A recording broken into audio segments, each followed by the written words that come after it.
afternoon, Rotarians and guests. My name is Richard Dent and I'm your MC for the day. One of the critical aspects of being the MC is to make sure that the audio system reaches everyone right down to the back. How's it going, gents? The audio system, yeah, fantastic, cheeky. I had a Polish friend who was an audio technician at concerts. I had to check 1, 2. That's the best. Thank you. Great to have Bevan Warner here today talking about housing. Housing is a human right, whether our forebears came from Europe or Asia or Africa or the Americas, or whether in fact our forebears have been in this country for 60,000 years. Still a fundamental human right, and we would like to acknowledge the Wurundjeri and Bunurong people of the Kulin Nation, pay our respects to elders past, present and future, and extend that respect to all Indigenous Australians here today. Welcome to our hybrid meeting, to those who are online and those who are in the room. Thanks today will be given by Peter Hollingworth, followed by the Loyal Toast presented by President Chris. Please ensure your glasses are charged. Thank you, Richard. President Chris, on your first day among us as President, it's all about ending homelessness. And we're very fortunate to have Bevan Warner, CEO of Launch Housing, to share how that organisation is pursuing its vitally important objective. I want to go back 65 years, only for about a minute. When I began all this 65 years ago, we all thought of this in terms of homeless men. When I moved to the Brotherhood of St Lawrence, I joined the board of a new ecumenical organisation in the inner city called Hanover Welfare Services. It focused on homeless men and gathering detailed information about their backgrounds and their circumstances, under the leadership and documentation of the late Alan Jordan. It was hard raising money because most people saw homelessness as men and an unpopular cause associated with alcohol and other kinds of behaviours. 1987 marked the International Year of Shelter for the Homeless, when the federal government established a non-government committee to advise it on homelessness, to develop new housing policies that embraced a wider forum of people from very different groups in Australian society and beyond. It took some time to link housing policy to health, welfare, family breakdown, violence, and the acute shortage of affordable housing. Launch Housing demonstrates a new beginning at a time when affordable housing has become a widespread issue.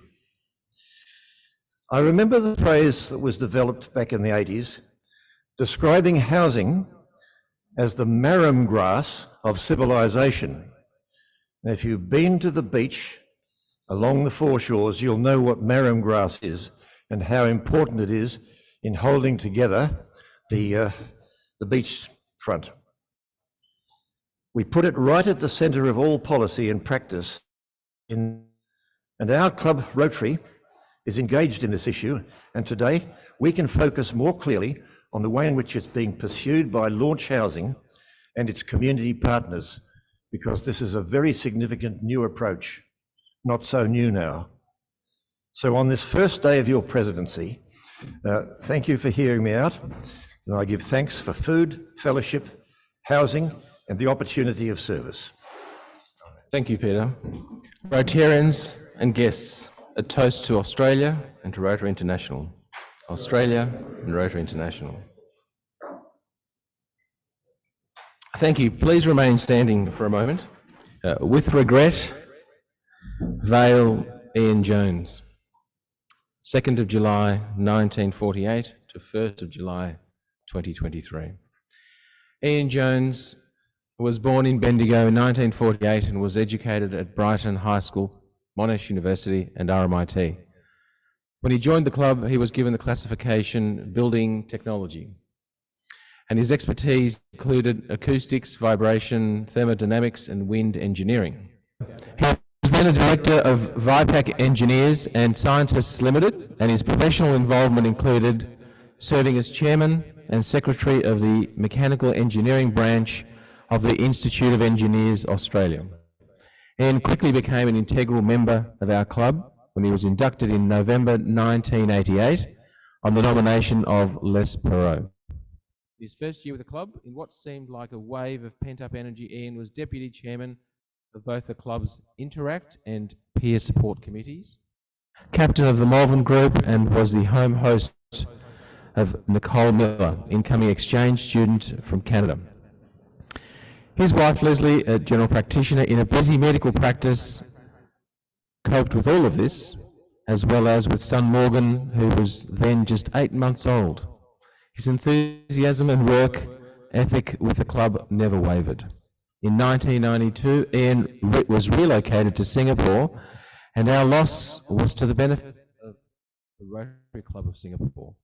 Since rejoining our club in March 1997, Ian served on the Youth Exchange Committee for 10 years, 4 as chairman, 3 years on the show Live Wire Committee, and we had 3 terms as captain of the Malvern Group.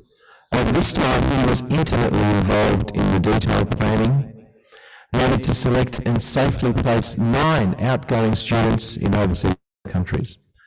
More remarkably, Ian, with Leslie and their son Morgan and Warwick, were home host family to 9 incoming overseas exchange students. Together, Ian and Leslie have housed, fed, guided, counselled and chauffeured and holidayed 3 students, and their massive contribution has underpinned and been a mainstay of our club's youth exchange program. In March 2008, Ian and Leslie were jointly recognised as per as follows for the exemplary contribution they made through Rotary Youth Exchange and the critical difference they have made in advancing international understanding among young people. Ian was a Poor House Fellow with multiple sapphires due to his generous support to the Rotary Foundation. Ian will be resoundingly missed by the club for his energy, enthusiasm and acumen in achieving our goals and good work. We also will be missed by his families, friends, colleagues and Rotary workmates for his enthusiastic friendship, social involvement, loyalty and fellowship. Let us honour Ian with a moment of silence. Thank you. Leslie advises a memorial will be held on Monday, 10 July at 11 a.m. at Kooyong International Tennis Club, 489 Glenferrie Road, Kooyong. All are welcome. In lieu of flowers, please consider donations to the Climate Council. Leslie also extends heartfelt thanks to all of us that have contacted her and extended our thoughts and prayers for the family. Please be seated. We will break for lunch and we'll reconvene around 1:10 p.m. For those online, please take up the offer of the Zoom breakout rooms, which will be open shortly. Members, visitors and guests, it is my pleasure to welcome you to our first meeting of this Rotary Year and our 4,992nd, isn't that amazing, club meeting in our 102nd year. It's wonderful to see you all here today, including those attending online. Our guest speaker today is Bevan Warner, CEO, Launch Housing. Bevan will be speaking on homelessness in Melbourne, and he's accompanied by colleague Elle Holtham, and will be more fully introduced shortly by Chair of the Day, Richard Parker. In the meantime, would you please make them all welcome?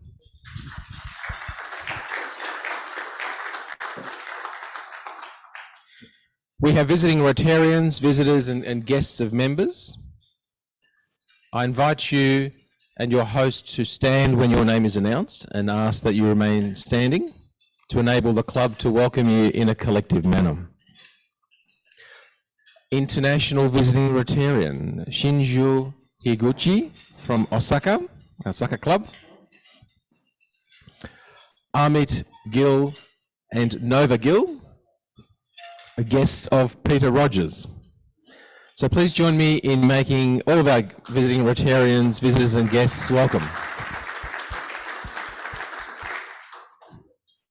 At the Melbourne Rotary International Convention, past President Mary Barry was recognised by a grateful RI President Jennifer Jones for her and the other host organising committee members' activities. Mary, would you kindly come up and tell us about the convention now that you have had time to recover and look wonderfully refreshed? Thank you very much, Chris, and good afternoon, everybody.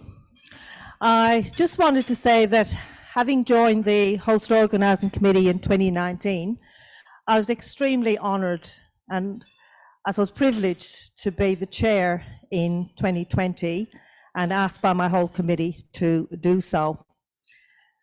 And the committee eventually, by early 2021, was made up of 17 people with representatives from all the 5 Victorian districts, which were the official host districts for the convention.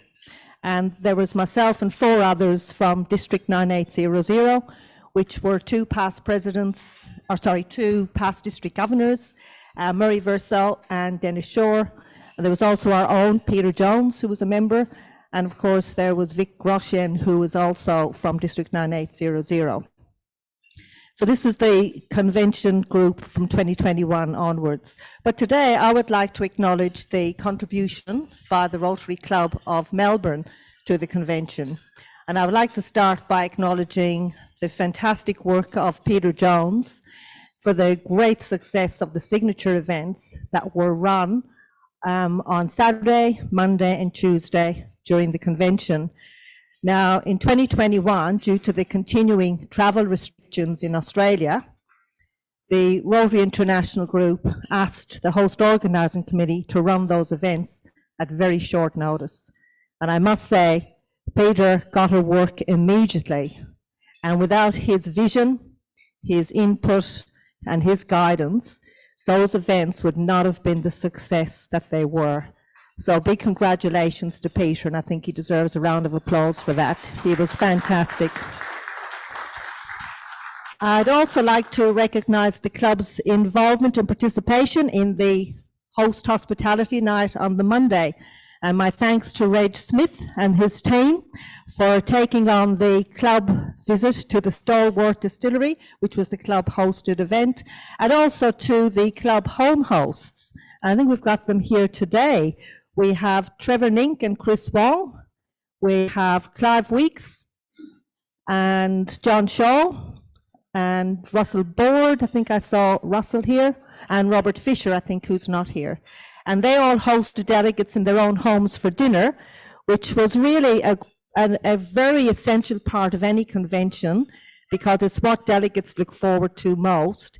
And I think these people gave them a sterling welcome to Melbourne and a real good look at life in Melbourne. So again, congratulations to that group of people for their marvellous contribution. So thank you very much.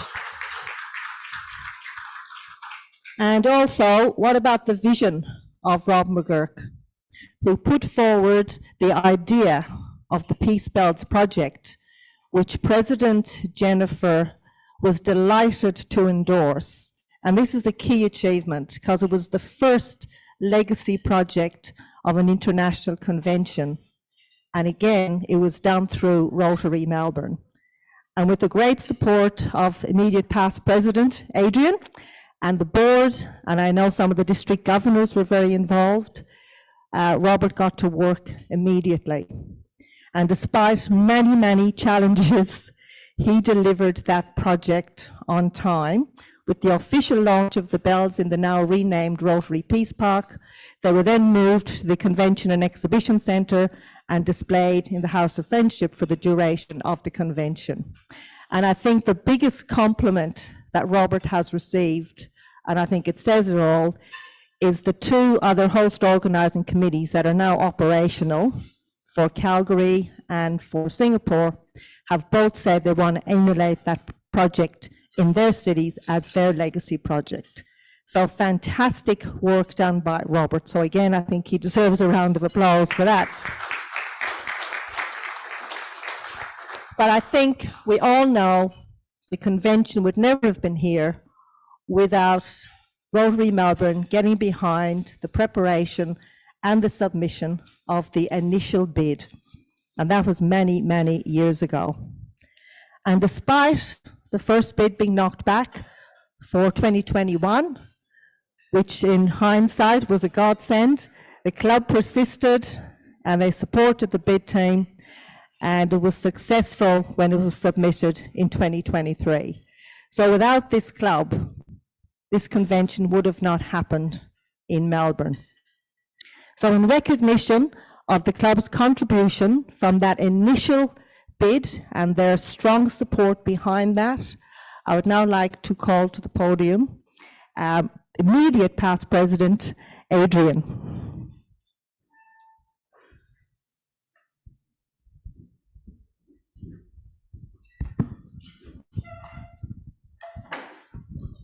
So as chair of the host organising committee for the Melbourne Convention, I would now like to pass to the Rotary Club of Melbourne, via immediate past President Adrian, as it was held during his year, the plaque that was presented to me as chair of the host organising committee by President Jennifer Jones at the closing ceremony of the convention.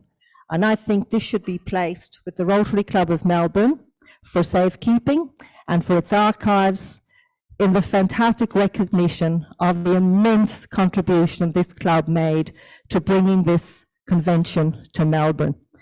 And I look forward to seeing it hanging in the office as part of the Rotary story and the history of Rotary from Melbourne's first club, the Rotary Club of Melbourne.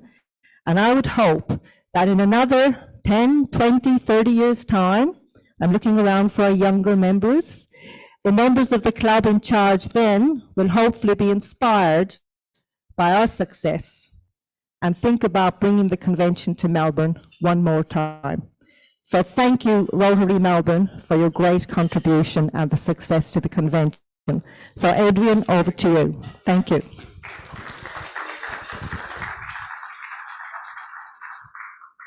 That's right. Well, as immediate past president, I'm aware that we've got a program and an agenda to meet. Well done, Mary. I think we spoke a lot about it last week.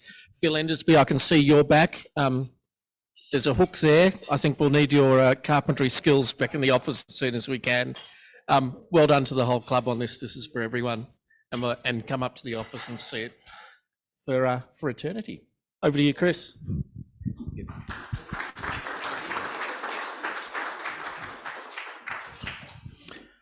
Thank you, absolutely. And again, it's a testament to the club and who we are, who we've been, and our role internationally. Just a couple of notices. General member subscriptions. The subs will be issued shortly. Please give them your full attention, as the club has already, on your behalf, registered you with Rotary International. Second item, next week's evening meeting will be a field trip to corporate member Bionics Institute.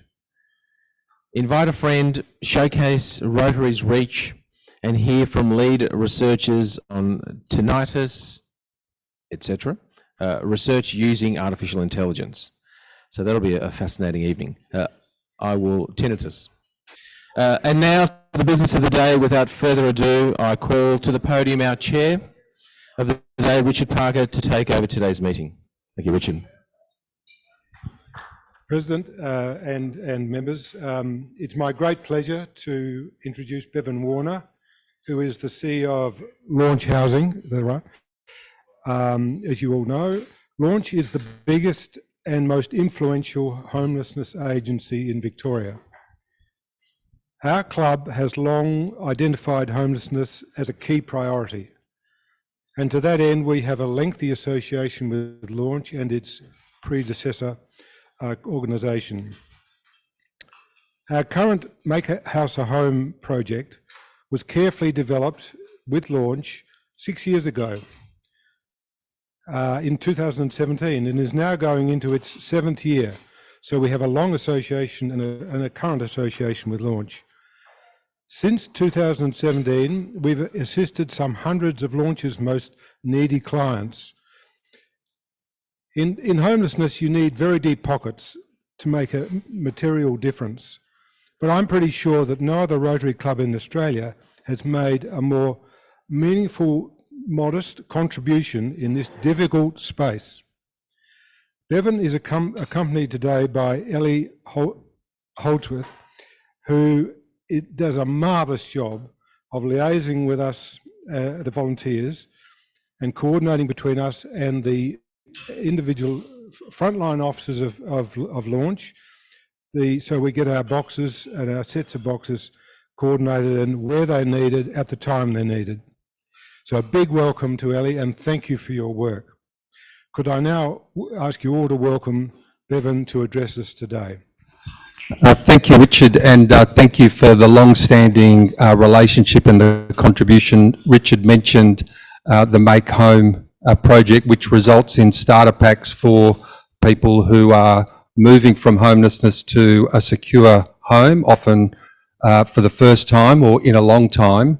And that starter pack contains a whole lot of essentials, often 2 big boxes. And in addition to the sort of practical benefits of plates and knives and forks and the things that sort of make an empty unit the beginning of a home, that practical benefit is accompanied by an emotional connection for the recipient to understand that there are people out there in the community who care enough about their well-being to be involved in that very thoughtful act. So what you're doing makes a material difference to the people we're helping, and it also goes a long way to addressing their sense of dislocation from the community by pulling them in with that feeling that other people care, which is very, very important.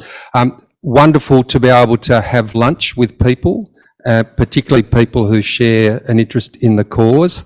Thank you, Peter, for that wonderful reflection. 65 years, yes, started in Hanover Street, Fitzroy, moved down to Old Gordon House, which is now an Airbnb at the top of Little Burke Street.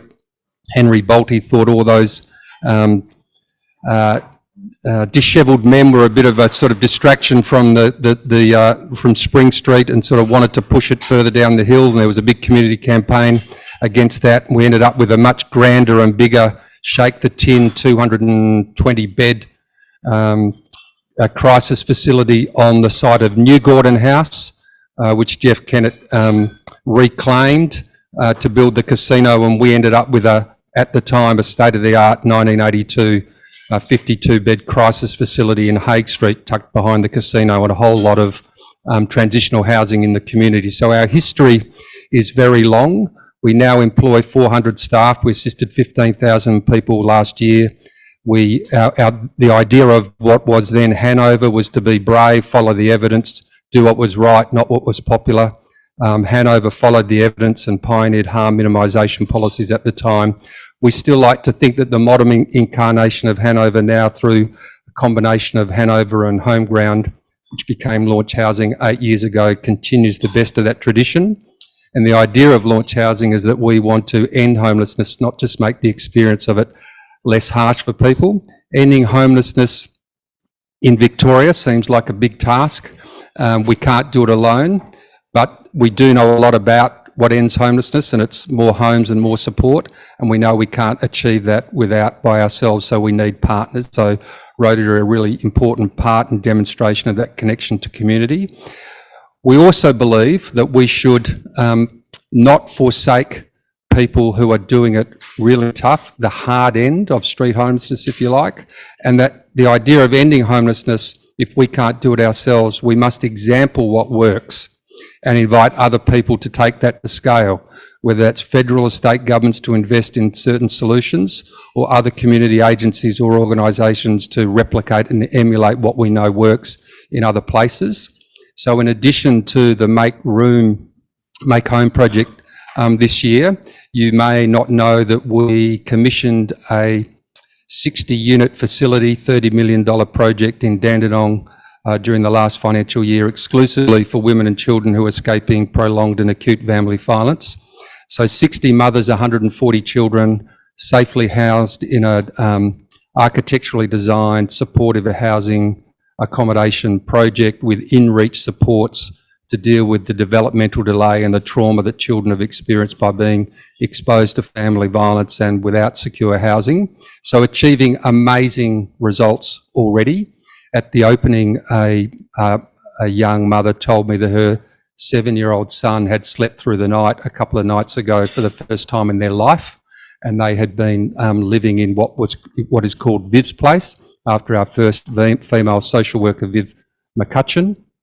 And so that's remarkable results, but Rotary was there fitting out and donating all of the ground floor furniture, all of the soft furnishings and fittings to make that place a home. So, you're in there and you've been there a long time, and long may it continue. And wow, 4,900 and something meetings is a great history. I also want to remark, Peter, that the spirit of Alan Jordan lives on. So we have an Alan Jordan Scholarship. Alan pioneered that brave, follow the evidence, do what's right, not what's popular. We recently, in April of this year, we sent 3 young caseworkers, social workers, all women, to North America and Canada for a 3-week, individualised 3-week study tours of community organisations dealing with housing and homelessness across Vancouver and North America. And so they're bringing back world's best practice to us to apply back in our work here. The idea of Launch Housing is to work from end to end. So we don't want to be the biggest community housing provider, and we don't want to simply deliver support services and not do housing, because you can only end homelessness with housing and support. And so it's a big task that we've set for ourselves, because we're operating street-based outreach services as we speak. We're one of the leading organisations doing outreach into the CBD and engaging with people who are sleeping rough. We run 4 crisis centres, a family-specific one where we, following the harm minimisation approach, where we accommodate people that other crisis services won't. There's a lot of alcohol and drug use. There's a lot of comorbidity, substance use and mental health issues in the group of people we're assisting. But if we're not for them, who else would be? At the same time, we're trying to transform lives by working with women and children at Viv's Place, with the Royal Women's Hospital, with our pregnancy outreach program that is picking up women who are in violent relationships, disclose that they're pregnant, exposed at that point in their time to great risks of violence and becoming homeless and pregnant on the streets, and working with the social work and outreach teams from the Women's Hospital and ourselves to provide secure housing and housing pathways for those women and children. So we're working from end to end. And I guess what I wanted to reflect on is a little bit about the pandemic. So we learnt through the pandemic that our own health is intimately connected to the health of the person next to us, and we're all either confined or had some moment where we were thinking about, home was more important because we were restricted in where we could go. And we detected an outbreak in empathy in the community. We got good research about that, and certainly the response when our own health needs were compromised by the potential transmission risks of people who were sleeping rough, or the risk to those people themselves who had often had poor health outcomes of contracting COVID and potentially with very serious complications. Government moved heaven and earth, and we temporarily housed people. We saw the economic benefits of underwriting the risks of a recession. We announced the big build. We're on the way to deliver 12,000 extra social housing units in Victoria. That was coming off a very low base. Victoria was spending less than half the national average on social housing as all the other states. That's a really odd situation for a very progressive, proudly Victorian state that often sees itself at the forefront of social policy issues. Despite the big build, we've only sort of added 74 houses in the last couple of years to stock, because it takes time. And as you're adding stock, you're also sort of knocking old stuff down and planning to rebuild it. So there's a rosy future, but it's going to take a long, long time. And on a positive note, we've seen housing affordability, rent stress, cost of living become a white-hot issue politically.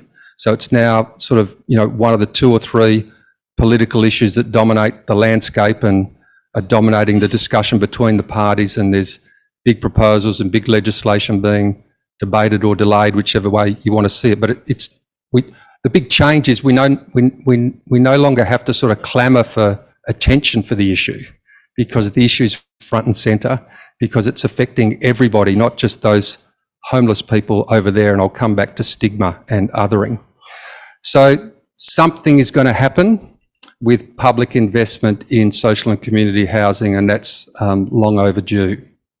It probably won't happen quickly enough, and there are risks in the politicisation of Middle Australia and the desire to make sure that lifters and leaners and my taxes and who benefits, that becomes a housing response for affordable housing, for key workers, for how we want to have our cities, and to another way of sort of subsidising sort of low income or middle Australia and getting a toehold in the housing market. And perversely, the outcome that I fear is that big political discussion about housing and housing affordability results in more public investment in housing and paradoxically an increase in homelessness at the same time, because governments are prone to want to invest in sure things like capital, which they can sort of count once.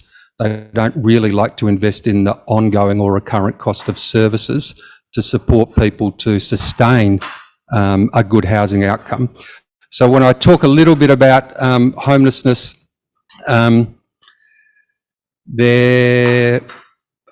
it's getting worse. So the census from 2021 compared to 2016, a 24% increase in homelessness in Victoria over that 5-year period.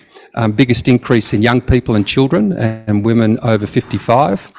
We're seeing a 25% increase in the post-pandemic environment the last 18 months of people coming to us for emergency relief and rent assistance to get past arrears to stay in their homes so they don't become homeless. And so it's a 25% increase in the amount of money we're paying, on top of a 25% increase in the number of people who are coming to us. In terms of the difficulty that we have in doing the work and the employer's obligations around a safe and inclusive workplace or staff wellbeing, which is quite a separate issue to the frightful perils that a lot of our clients are in. We're handing out 45 sleeping bags a month. And in terms of triaging relative vulnerability, if someone discloses in an interview to us that they own a car, we would consider that they could sleep safely in the car with the doors locked, and we would move past them and go to someone else who's in more dire circumstances. So we are part of an unfair service system through want of resources, both staff resources and housing to place people in, where we are entrenching people and perpetuating cumulative harm in homelessness. So about 25% of people who experience homelessness are at risk of chronic homelessness or being entrenched in homelessness. 3/4 of people who have experienced homelessness will do so once or for a short time, and through reliance on friends or families or just restocking themselves will claw their way out and sort of sustain themselves without coming back to us again. The 25% of people who get entrenched in homelessness, the difficulty here is it the mental health issue that causes the homelessness, or is it the pain and trauma of the homelessness that creates the mental health issue? And does the mental health issue and the trauma of homelessness, which results in self-medication and some substance use, or becomes a substance use issue, which compounds the mental health issue, because what are you treating first, the mental health issue or the substance use issue? So the costs to the individual of allowing them to become entrenched in homelessness, let alone the costs to the community through programs that just don't work as effectively when someone doesn't have the security of housing, is astronomical. We know that it costs more to treat homelessness in the street than it does to provide housing and support. And that evidence is internationally peer reviewed, and it's not really controversial through any Treasury department. So you've got to ask yourself the question, why aren't we ending homelessness? And it comes down to stigma, because, and I will mention something you might want to Google, the Just World hypothesis, or the Just World fallacy. I can hear my father parenting me as a child. If you try again, eventually you'll succeed, or everyone gets their just desserts. The way we think about Australian egalitarianism and meritocracy is that we like to think that everyone sort of finds their own place in the world according to their merits. And that's the just world hypothesis. And you can, there's lots of ways that we reinforce that. And when you think about that as some unifying moral type of code, I think it's perfectly sensible. What it doesn't make allowance for are the structural factors, whether it's poverty, the intergenerational poverty that is place-based in Australia, the education inequity, the fact that we've moved to a highly casualised, insecure workforce. Those structural factors which are drivers into homelessness, particularly when you have 1% of vacancies in Australia considered affordable according to the Anglicare Rental Affordability Index, or when you have episodes of violence, no one asked to be a victim of some random act of sexual violence, or no one asks to be a child who grows up in a family where it's unsafe. So when you have exposure to trauma, and when you have poverty, and when you have an overheated housing market, and when Victoria has 2.3% of all of its housing stock as public or community housing, compared to London, which has 25%, or other international countries where there's a lot more investment in social housing, we have the recipe for homelessness to become entrenched for a proportion of people who will experience homelessness at least once in their life. And it's that entrenching the homelessness and the cumulative harm that presents to individuals and families and the cost to the community that gets me up at night to sort of keep going with the work that we're doing. And I want to just talk a little bit about stigma, because when you have this just world hypothesis that we've all somehow been socialised into, and when we have an idea that is part of the colonisation of Australia, that we can just spread out and acquire land, and land is a way to private wealth creation, which is not as present in some European cultures. Vienna has 60% of all housing in Vienna is community owned. The way in which you get ahead in some countries in Europe is not through property speculation, it's through industry and endeavour. It's to set up a business and to own shares. But in Australia, we have a different tradition. And the problem with that, I work hard. Yes, I accept that government has a responsibility to underwrite a basic universal healthcare system, which is a proudly Australian idea, and a good quality public education system. There's no consensus in Australia that the government has a role in underwriting housing, because most people might think that that's a private endeavour or a private responsibility. So we're very quick to other people, and we've had 10, 15 years of political debate about lifters and leaners, where we sort of segment people into the sort of worst aspects of the American tradition of politics, which is sort of highly to polarise things rather than to unite things. So stigma that some people have made poor choices for their homelessness or want to be homeless is what's preventing the rational action that government needs to take to follow the evidence, to invest in more social housing and more supports to end homelessness. So what Launch Housing is doing now, and I've sort of will move a little bit towards maybe opening it up for questions, is we're intentionally framing a campaign called Melbourne Zero. And Melbourne Zero is an aspiration to say, why shouldn't Melbourne be a world-leading city in ending homelessness? Homelessness, when you think about it as a problem that you see around the world in other places,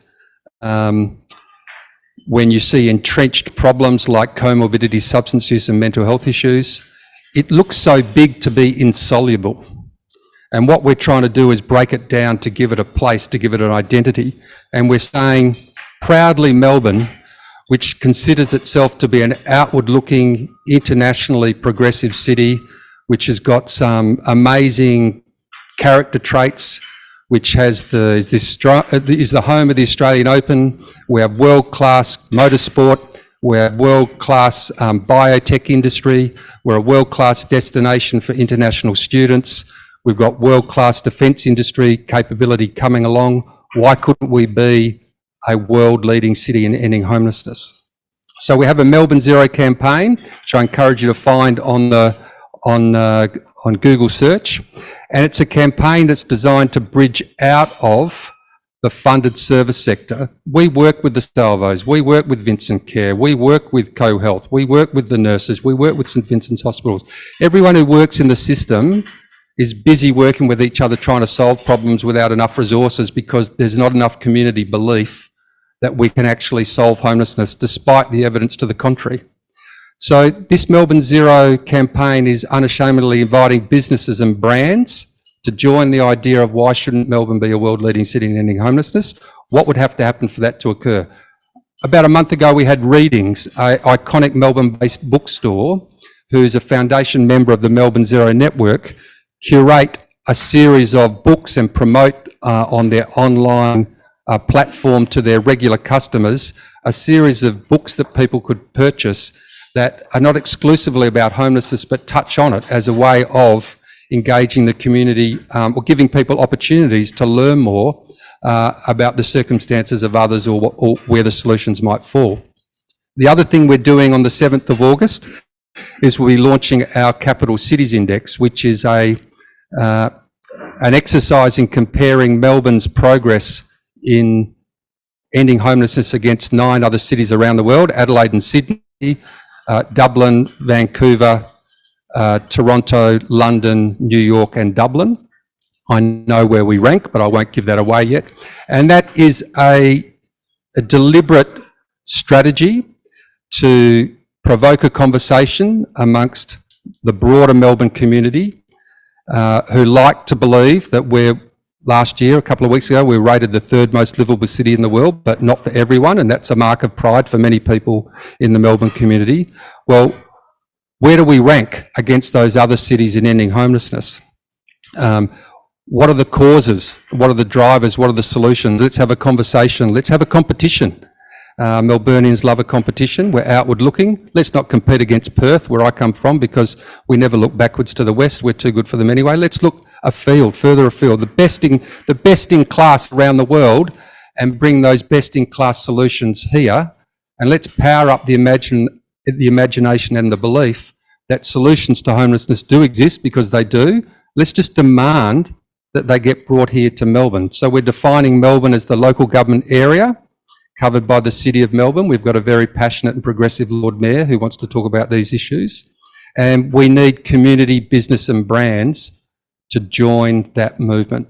Realestate.com, another partner of Launch Housing, are a member of the Melbourne Zero Network. They're doing what they can in their online ads and the way in which people engage with their site to promote the website and the opportunity for people to engage. There's 20 odd suggestions that people and brands can participate in to inform themselves.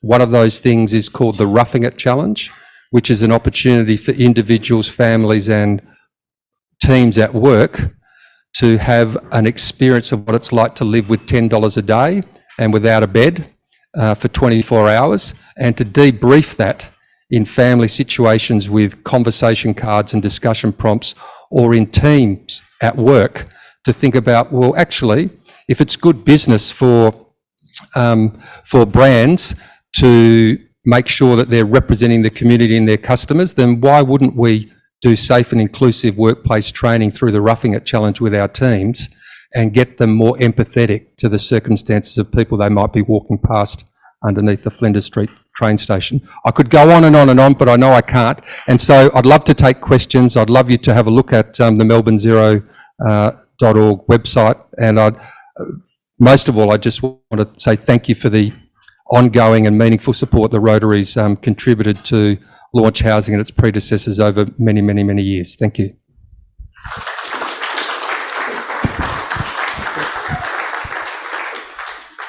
You want to do it?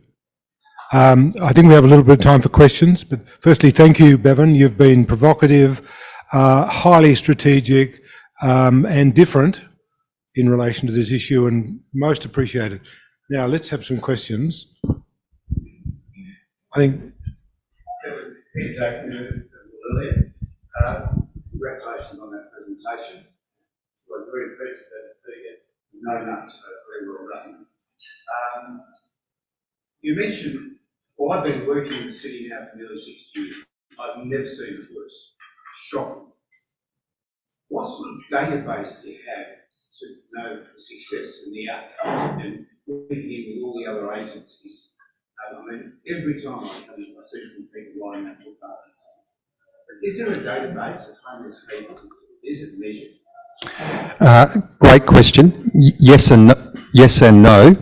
The funded service system doesn't really work that way. Perversely, the government funded service system doesn't work that way. We collect a lot of information about individuals, and then appropriate considerations around privacy legislation often means that that doesn't get shared. And so there's no one true picture, and people have to retell their story. So that's not common, that's not uncommon in the social services system, but it's a problem.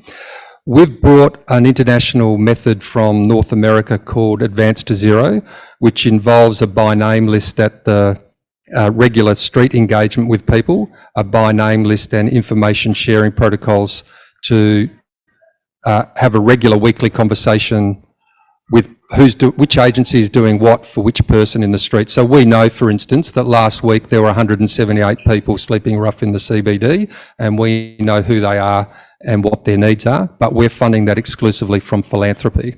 So we've got a bottom-up approach called Functional Zero, Advanced to Zero that we're working across 5 local government areas: the City of Port Phillip, the City of Dandenong, the City of Frankston. The City of Melbourne have been a bit of a hybrid for the last few years, and that's sort of meeting this top-down Melbourne Zero idea. If you don't count it, you can't measure it. If you don't have particulars about individuals, you can't particularise their support needs. So the virtue of it, the not-for-profit, is that we get to not accept the status quo and agitate a little bit and be a bit of a pebble in the shoe of the bureaucracy, but we also rely upon the bureaucracy to fund us. So we have to tread carefully about how much to call out the imperfections of the funded service system. But yeah, it's set up to fail at the moment, unfortunately. Yeah, so the former government rejected 50-odd years of bipartisanship around and basically said they don't have a role in social housing. We've now got the Albanese government, which is trying to pass the Housing Australia Future Fund. When that does, that'll eventually pass in some form. And the question that needs to be resolved in how they operationalise that is, how deep is the subsidy? Because if you charge 30% of someone's welfare payment as a social rent, then 30% of New Start is basically bugger all, and it doesn't finance the cost of the construction, and it certainly doesn't look after the life cycle maintenance of the building. So it has to be a top up. Now, governments are all wedded to this public-private partnership model, so they're making it even more complicated by saying, we'll establish a build-to-rent industry and we'll get super funds involved. So there's got to be private capital in that deal making, and about 15 to 25%, and that patient capital has got to get a risk-adjusted return somewhere that get factored in. And so to get this new stock created in a predictable way, a model that sort of the market can follow, the federal government has to decide how deep the subsidy will be. And they've been coy on that because they haven't got the legislation passed. So we need the legislation. We need the Commonwealth to show the colour of its money by signalling to the market how deep the subsidy will be. And then everyone else can go and form consortia and find deals, and we can start piloting that scheme and developing the scale that we need. So there's no one pathway into or out of homelessness for any individual. There are commonalities. So poverty is one, so that can be intergenerational disadvantage. It can certainly be low educational attainment, casualised insecure work, irregular hours, together with some life event, small business failure. It can also be either separately or together an episode of major trauma, major health complications, underinsured, lack of family support, and those two things come together in an overheated rental market where there's massive undersupply of safety net public housing, and that's where we're getting people who are experiencing homelessness are coming to us for the first time, often working.